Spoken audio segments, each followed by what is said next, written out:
What is Cramer-Rao inequality?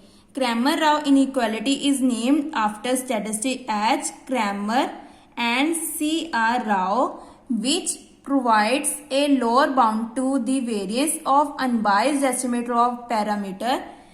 The inequality is known as Cramer-Rao bounded. That means CRB or Cramer-Rao lower bound means कि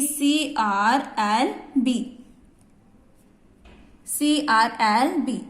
An unbiased estimator which attains the lower bounded means कि unbiased estimator क्या होता है, E of theta cap is equal to theta, जो attain करता है lower bound. Lower bound मतलब maximum efficient और fully efficient.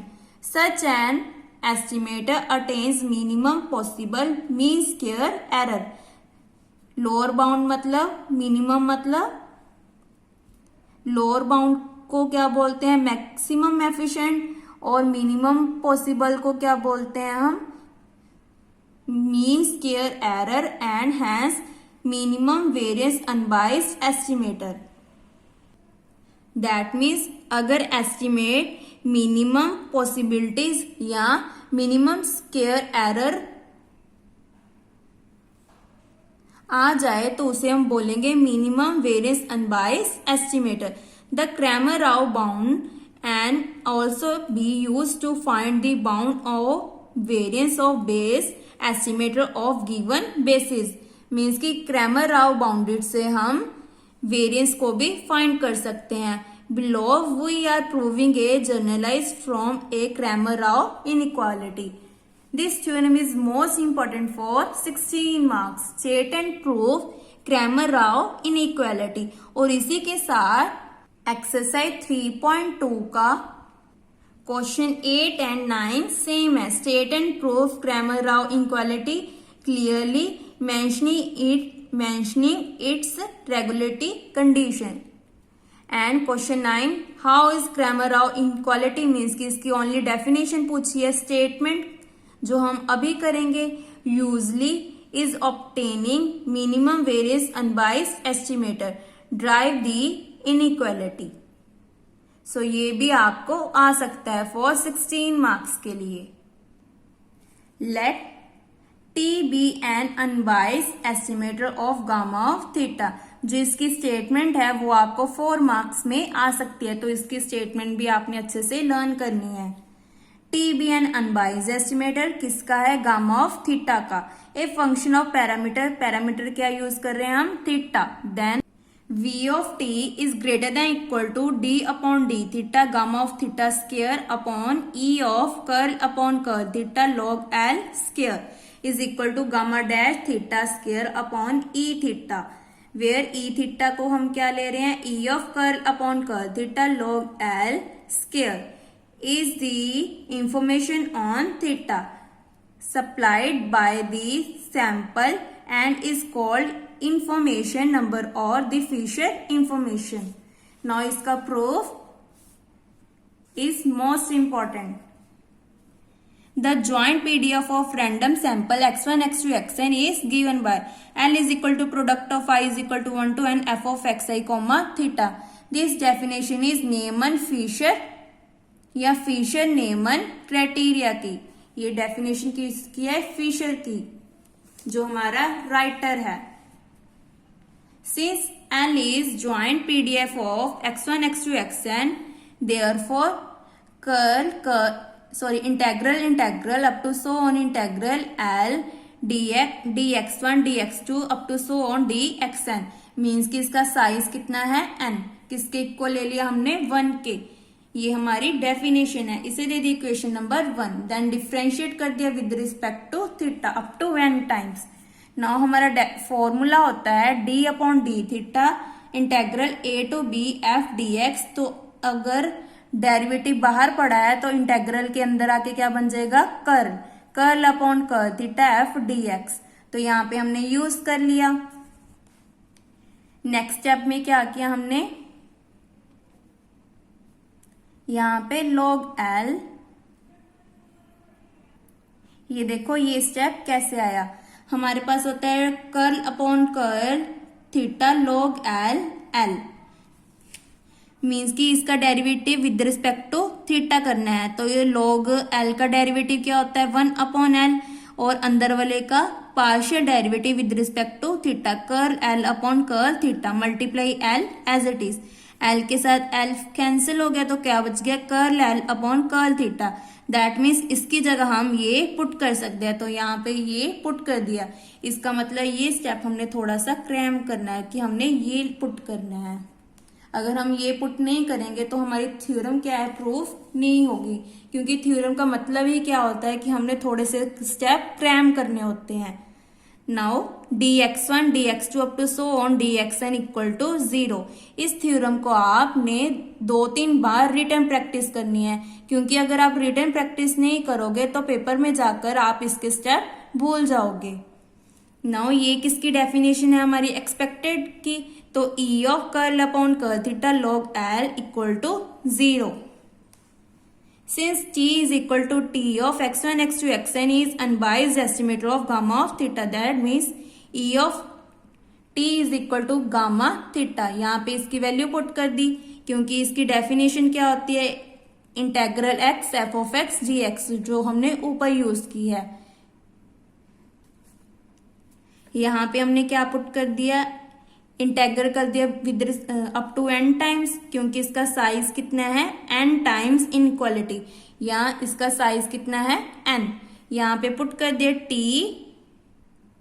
Multiply l of dx1 dx2 up to so on dxn, क्योंकि हम स्टार्टिंग में लेकर चले हैं t is equal to t of x1 x2 up to so on xn is equal to gamma of theta.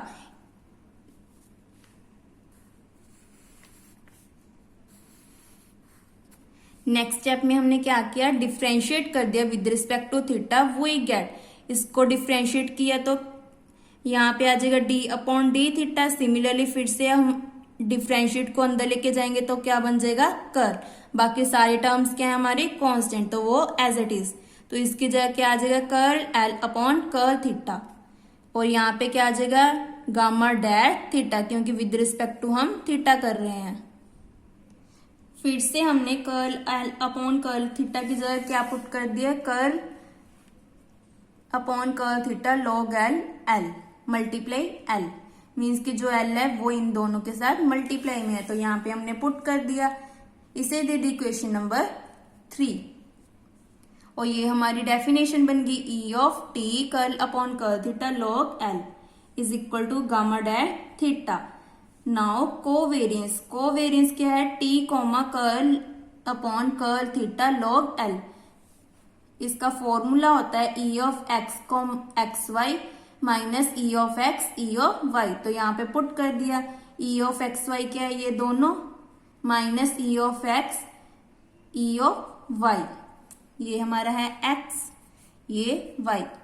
Then इसकी value क्या है gamma dash theta using 2, और इसकी वैल्यू क्या है 0, जो इक्वेशन नंबर 2 है हमारी। इसीलिए हमने ऊपर इसकी वैल्यूज निकाली थी ताकि हम यहाँ पे पुट कर सकें। सॉल्व करके क्या आ गया गामा डैश थीटा, यहाँ पे रीजन दे दिया यूजिंग 2 and 3। इसे दे दी equation number 4। We know that any two parameters any two variables, ये पैरामीटर नहीं है सॉरी एनी वेरिएबल्स, क्योंकि वेरिएबल्स क्या होते हैं एक्स वाई और पैरामीटर्स क्या होते हैं theta mu sigma square and so on और lambda etcetera. We know that any two variables x and y are x comma y square is less than equal to 1। ये हमारी definition होती है कि जो हमारा कोवेरियंस है वो हमेशा लेस देन इक्वल टू 1 होता है, और 0 to 1 इसकी रेंज होती है। वेयर आर हमें पता है क्या होता है कोरिलेशन कोफिशिएंट, क्योंकि इसकी नोटेशन क्या होती है आर या रो। देन यहाँ पे पुट कर दिया है covariance of x comma y square is less than equal to variance of x variance of y, क्योंकि ये इसका फॉर्मूला होता है r is equal to covariance of x comma y upon variance of x variance of y. यहाँ पे हमने put कर दिया। आर की जगह, ये उधर चल के मल्टीप्लाई में, तो यहाँ पे ये बन गया variance of x variance of y, और जो ऊपर वाली टर्म है वो एज इट इज, ऊपर क्या था इसका स्केयर, सॉरी यहाँ पे थोड़ा अंडरूट आएगा क्योंकि अगर स्केयर करेंगे तो अंडरूट स्केयर के साथ कैंसिल हो जाएगा। सो दोनों साइड स्केयर किया तो यहाँ पे स्केयर आ जाएगा और यहाँ पे स्केयर के साथ अंडरूट कैंसिल हो गया, तो यहाँ पे क्या बच गया variance of x variance of y. Choosing x is equal to T and y is equal to curl upon curl theta log l, जो हमने ऊपर एज्यूम किया था। We have covariance of x की जगह पुट कर दिया t, कोमा y की जगह curl upon curl theta log l, square less than equal to variance of t variance of curl upon curl theta log l। Then यहाँ पे क्या आ जाएगा इसकी जगह गामा डैट थीटा स्केयर, क्योंकि इक्वेशन 4 में इसकी वैल्यू क्या आई थी गामा डैट थीटा, तो यहाँ पे पुट कर दी और बाकी दो टर्म्स एज इट इज, और इसकी वैल्यू क्या थी 0 बाय यूजिंग इक्वेशन नंबर 2, क्योंकि इक्वेशन नंबर 2 में इसकी वैल्यू कितनी आई थी 0। Now variance of t is greater than equal to, ये मल्टीप्लाई में उधर जाके डिवाइड में, gamma dash theta square upon E of curl upon curl theta log L square, which is required result जो हमने प्रूव करना था। ये देखो v of t is greater than equal to gamma dash theta square upon E of theta, E of theta किसके equal था E curl upon curl theta log of L square, ये हमने प्रूव करना था। Now in particular if t is unbiased estimator of theta then unbiased की definition क्या होती है E of theta cap is equal to theta, यहाँ पे हम लेके क्या चल रहे हैं t, then E of t is equal to theta, E of t किसकी इक्वल है गामा ऑफ थीटा के, then gamma of theta equal to theta, differentiate कर दिया gamma die theta is equal to 1, थीटा का डेरिवेटिव क्या होता है 1, देन इक्वेशन 5 क्या बन जाएगी हमारी गामा डैश थीटा की जगह पुट कर देंगे 1, v of t is greater than 1 e curl upon curl theta log L square, और जो इक्वालिटी थी वो हमारी खत्म हो जाएगी।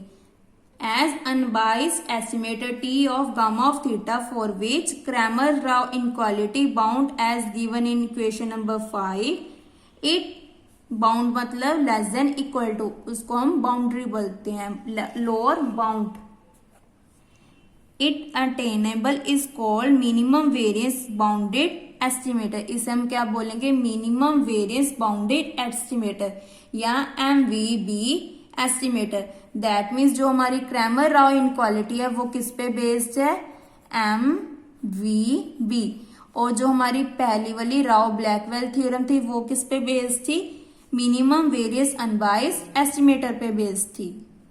आपको कॉम्पिटिटिव एग्जाम में पूछा जा सकता है कि जो मिनिमम वेरिएंस है सॉरी जो क्रैमर राव इनक्वालिटी है वो किस पे बेस्ड है मिनिमम वेरिएंस बाउंडेड पे या मिनिमम वेरिएंस अनबाइज्ड एस्टिमेटर पे, तो किस पे है बाउंडेड पे, और Rao Blackwell is minimum variance bounded unbiased estimator. So यहाँ पे हमारी थ्योरम कंप्लीट होती है। नाउ क्वेश्चन में हमें इसकी इनइक्वालिटीज भी पूछी थी, तो इसको भी हम डिस्कस कर लेते हैं। फर्स्ट क्या है there is only one parameter, इसमें ओनली एक ही पैरामीटर है, वो क्या है हमारा थीटा, जो हमारा अननोन होता है क्योंकि हमें थीटा की वैल्यू नहीं पता है और थीटा की ओनली रेंज पता है। रेंज क्या होती है 0 to 1, तो थीटा की वैल्यू कुछ भी आ सकती है जैसे 0.1 -0.1, सॉरी माइनस तो आ नहीं सकती क्योंकि इसकी रेंज क्या है 0 to 1 है, तो इसके बीच कोई भी वैल्यू आ सकती है क्योंकि 0 और 1 के बीच इनफाइनाइट नंबर्स होते हैं। Second condition is the parameter space phi या h is an non degenerate open interval of the real line minus infinity to infinity, क्योंकि हमने स्टार्टिंग में किया था फाई की रेंज क्या होती है minus infinity to infinity. For all theta belongs to phi curl L upon curl theta exists where L is joint PDF of random sample x1, x2, xn. The range of integration is independent. जो इसकी range integration की range होती है वो क्या होती है independent होती है, क्योंकि हम जब न्यूमेरिकल क्वेश्चन करेंगे तो हम इंटीग्रेशन यूज करेंगे ऐसे अप टू n टाइम्स, क्योंकि इसका साइज कितना हो सकता है n हो सकता है। तो जो सारे इंटीग्रेशन है वो क्या है हमारे इंडिपेंडेंट है। ये भी इसकी एक कंडीशन है किसकी, क्रैमर राव इनइक्वालिटी की। ये स्टेप आपको जब हम न्यूमेरिकल क्वेश्चंस करेंगे तब पता चलेगा। ऑफ पैरामीटर थीटा, क्योंकि हम एक ही पैरामीटर यूज कर रहे हैं theta, where theta is unknown, क्योंकि इसकी वैल्यू हमें नहीं पता है, ओनली रेंज पता है। So that f of x comma theta is differentiable under integral size if range of integration is not independent। अगर हमारी रेंज इंडिपेंडेंट नहीं होगी किसकी इंटीग्रेशन की of theta, then f is 0, then इसकी जो आंसर आएगा वो क्या हो जाएगा 0 आ जाएगा अगर वो इंडिपेंडेंट नहीं होए। The range that is then f is 0 at the estimate extremes of the range, that is f of a comma theta is equal to 0 and f of b comma theta is equal to 0, so that ये हमारा main formula है जो हम numerical questions में use करेंगे। ये हमने lower classes में भी पढ़ा है। अगर हमारा बाहर डेरिवेटिव हो तो इंटीग्रेशन के अंदर जाके क्या बन जाता है, कर्ल बन जाता है। कर्ल का मतलब क्या होता है, अगर with respect to theta derivative कर रहे हैं तो जो हमारा x है वो क्या बन जाएगा कांस्टेंट, अगर x के विद रिस्पेक्ट टू डेरिवेटिव कर रहे हैं तो थीटा क्या बन जाएगा constant. So this theorem is most important. हमारी लास्ट कंडीशन रहेगी the conditions of uniform convergence of integrals are satisfied so that differentiable under the integral size is valid। so इसी के साथ हमारी क्रैमर राव इनइक्वालिटी और उसकी कंडीशंस कंप्लीट होती हैं। This theorem is most important for 16 marks, और जो इसकी स्टेटमेंट एंड डेफिनेशन है वो भी आपको 2 या 4 मार्क्स में आ सकती है। आपने इस थ्योरम को अच्छे से रिटन प्रैक्टिस करनी है फॉर 2-3 टाइम्स। एंड इस पेपर में आपको ओनली एक ही छुट्टी है, तो आपने इस पेपर की तैयारी पहले से करके रखनी है, क्योंकि आपके 28 जून से पेपर स्टार्ट है। जब मैंने 2021 में पेपर दिए थे तो मेरे भी 3 पेपर लगातार थे। फर्स्ट पेपर था मेरा linear algebra, second functional, third probability, fourth integral और लास्ट था नॉन लीनियर प्रोग्रामिंग। और जो 3 पेपर थे ओनली उसमें 1 छुट्टी थी, दैट मीन्स इस पेपर के मुरे भी एक छुट्टी थी और इस पेपर के मुरे भी ओनली 1 छुट्टी थी। इसी तरह 2022 में भी आपकी ऐसी डे शीट आई है फॉर पीयू के लिए। इसीलिए आपने हमेशा इन तीनों पेपर की तैयारी पहले से करके रखनी है, क्योंकि इन दोनों पेपरों में बहुत छुट्टियां होती हैं। तो आप इन दोनों की तैयारी तो इन छुट्टियों में कर सकते हैं, बट इन तीनों पेपरों की आपको तैयारी पहले से करके रखनी है, क्योंकि पंजाब यूनिवर्सिटी में जो डे शीट्स होती हैं वो सेम होती हैं हर ईयर में, बस ओनली डेट्स चेंज हो जाती हैं। जैसे इस साल 28 जून से स्टार्ट हुआ है, मेरे पेपर जुलाई में स्टार्ट हुए थे, बस ओनली डेट्स चेंज हो जाती हैं। तो आपने हमेशा प्रीवियस ईयर की डे शीट देखनी है। Thank you.